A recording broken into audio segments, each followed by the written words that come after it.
বিসমিল্লাহির রহমানির রহিম।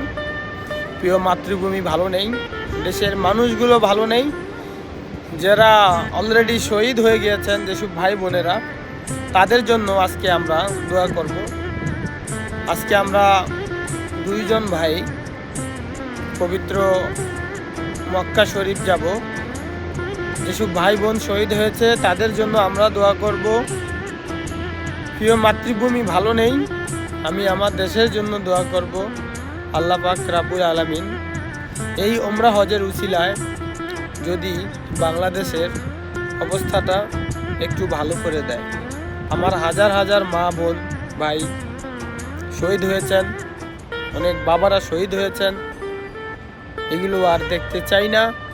আমি চাই আমার পার্সোনালি আমি চাই আমার দেশ ভালো থাকুক, দেশের সকল মানুষ ভালো থাকুক। আমি কোনো দল চাই না।